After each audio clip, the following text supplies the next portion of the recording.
మహోన్నతుడ మహాపరిశుద్ధుడ గొప్ప దేవా నీకే స్తోత్రములనా, ఆశ్చర్యకరుడా నీకే స్తోత్రములనా. అయా నా తండ్రి నా దేవా, అయా నా తండ్రి, అయా నాన్న మాట్లాడి చూడగా ప్రభా మీరు మాట్లాడండి అయ్యా.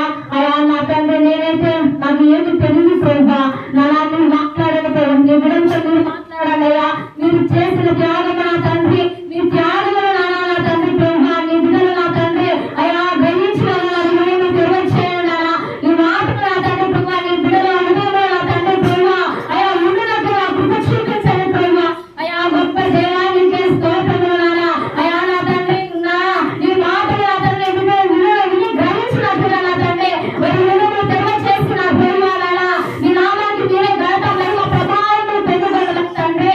ఇదిగో నాన్న నెరవేర్చుగా మీరు మాట్లాడండి అయ్యా. నీ నోటి ద్వారా మమ్మల్ని వాడుకున్నాడు తండ్రి. నీ ఆత్మ చేతనను నింపి అభిషేకించిన తండ్రి ప్రభా. నీ విధంగా సూటిగా స్పష్టంగా అయా నా తండ్రి పశ్చాత్తాపం కలిగిన హృదయములైన వారు ఉన్నట్టుగా నీ ప్రార్థన ద్వారా అయా నీ మోకాలు వంగి నా తండ్రి ప్రభా, నీ తండ్రి వారు మోకరించి అయా పశ్చాత్తాపంతో నా తండ్రి నానా అయా కన్నీరు కార్చి నా తండ్రి కనికరంగా బ్రతుకున్నట్టుగా కృప చూపించమని నజరేయుడు యేసు నామములో ప్రార్థించి అడిగి వేడుకుంటున్నా తండ్రి. యేసుక్రీస్తు వారు నాతో మాట వేస్తూనే ఉంటుంది మాట. మత్తయి సువార్త 27వ అధ్యాయము 6.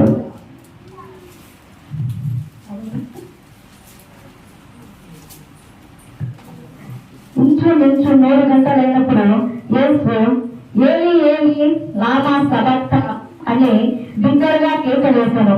ఆ మాటకు నా దేవా నన్ను ఎందుకు చేయి విరచితివి అని అర్థము.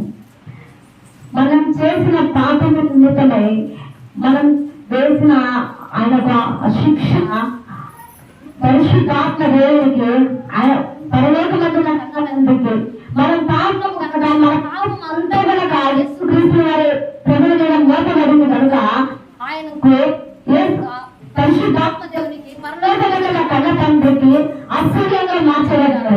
ఆయన పరిశుద్ధుడు కనుక పాపములు ఆయన సహించినడు కాదు కాబట్టి మన యేసుక్రీస్తు వారి మీద మన పాపములు మోపబడ్డాయి కాబట్టి ఆయన తన చేయి పట్టుకున్న చేయి తండ్రిని పట్టుగా యేసుక్రీస్తు వారిని పట్టుకున్న చేయిని విడిచిపెట్టారు. అలా విడిచిపెట్టకపోతే ఆయన మన పాపములకు పశ్చాత్తాపం, మన పాపములకు పశ్చాత్తాపం అనేది కలగలేకపోతాం. మనము యేసుక్రీస్తు వారు పొందిన డబ్బుల చేత పొందిన గాయముల చేత ఆయన చేసిన త్యాగం ద్వారా మనకు రక్షణ ఉన్నది కనుక మనము పాపులము కాబట్టి ఆయన మీద పాపం మోపబడింది కాబట్టి ఆయన దేవుడి దృష్టికి దేవుడు ఆయన తండ్రి దేవుడు ఆయన చేయి విడిచిపెట్టడం జరిగింది.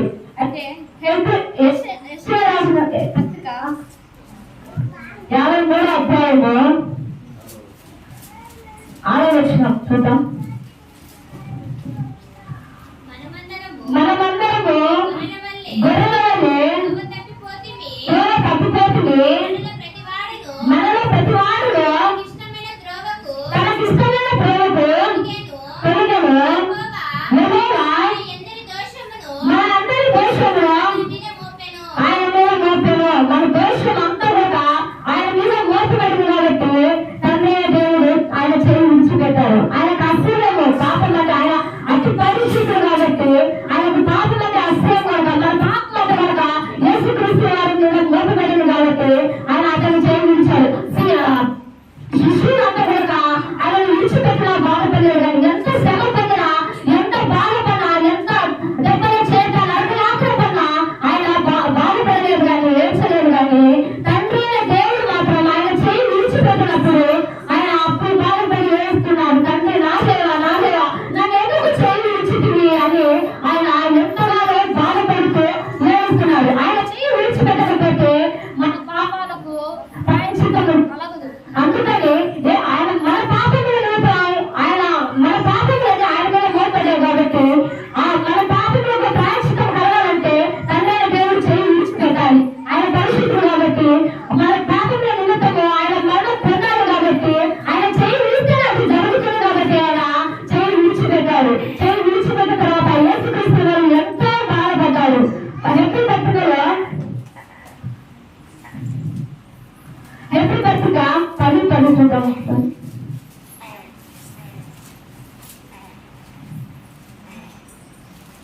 యేసుక్రీస్తు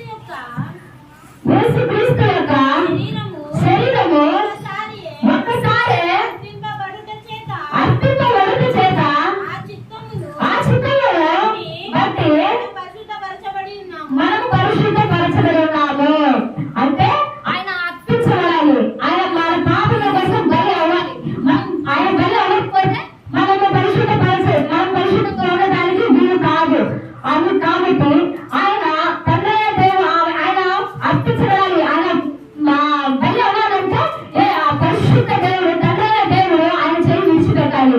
ఆయన చేయి విడిచిపెడితేనే ఇది జరుగుతుంది. కాబట్టి లేఖనంలో ఆ విధంగా ఉన్నవి కాబట్టి ఆయన చేయి విడిచిపెట్టాలి. ఆయన చేయి విడిచిపెట్టిన తర్వాతనే తండ్రి యేసుక్రీస్తు వారు నా దేవా నన్ను ఎందుకు చేయి విడిచిపెట్టి ఎంతగానో శిలువలో బాధపడి ఏడ్చేశారు. మన పాపములు ఒప్పుకొని మన అతిక్రమాలు ఒప్పుకొని కట్టుకొనక విడిచిపెట్టి ఆయన పాపములు క్షమించమని అడిగినప్పుడు మన పాపములు క్షమించబడతాయి. కాబట్టి మన అప్పుడు ఆయనలో యేసుక్రీస్తు ప్రేమాన్ని చేయి విడిచిపెడితేనే మన పాపములకు ప్రాయశ్చిత్తం జరుగుతుంది.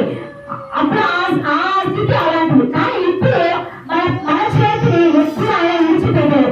ఆయన ఎప్పుడు మనతోనే ఉంటారు. కాబట్టి మనం ఎప్పుడైతే ఆయన సన్నిధిలో మోకరించి ప్రార్థన చేస్తే మన చేయి ఆయన పట్టుకుంటారో ఆయన ఎప్పుడు విడిచిపెట్టారు. ఎన్ని శ్రమలు, ఎన్ని ఇబ్బందులు, ఎన్ని కష్టములు కనుక మన దేవుడు మనకు తోడుగా ఉంటారు. కాబట్టి మన చేయి ఆయన విడిచిపెట్టే దేవుడు కాదు. కాబట్టి మనం ఎప్పుడు మనం పాపం చేయకుండా ఆయన పాదం చెంత ఎప్పుడు గోదాడుకుంటూ ఆయన ఎప్పుడు నా తండ్రి నీవే నాకు దిక్కని ఎప్పుడు ఆయన పాదం చెంత భయపెట్టుకుంటూ మనం బ్రతికినట్లయితే ఆయన మన చేయి విడవకూడదు.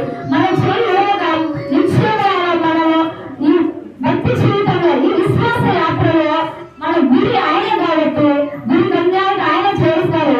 కాబట్టి మనం ఎప్పుడు కూడా మనం పాపం చేసిన కూడా సామెతలో ఉంది, అతిక్రమం దాచిపెట్టేవారు ఎప్పుడు దాన్ని ఎప్పుకొని విడిచిపెట్టే వారు కనికరం పొందరు అని.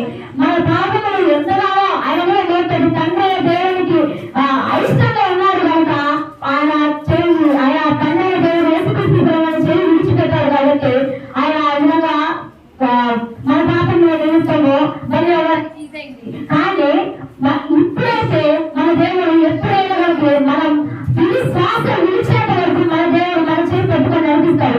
ఎప్పుడు నడిపిస్తారంటే మన పాపములు ఒప్పుకొని ఆయన పాదముల చెంత మన పాపములు కప్పుకోకుండా ఒప్పుకొని విడిచిపెట్టినప్పుడు ఖచ్చితంగా మన అంతము వరకు మన తిరిగి శ్వాస వరకు ఆయన మన చేయి పెట్టుకొని నడిపిస్తాడు. ఆయన రెక్కల మీద మనల్ని మోయబడి ఉన్నారు కనుక ఆయన చేతిలో మనల్ని చెప్పుకున్నారు కనుక మన స్థితి మన గట్టిగా ఆయన పాదముల చెంత ఒప్పుకొని మనం విడిచిపెట్టగలిగితే ఆయన బ్రతుకంతా కూడా ఆయన చేతులలో మనల్ని మోస్తాడు.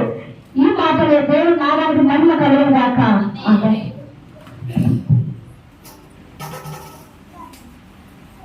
దేవుని నామానికి మహిమ కలుగును గాక.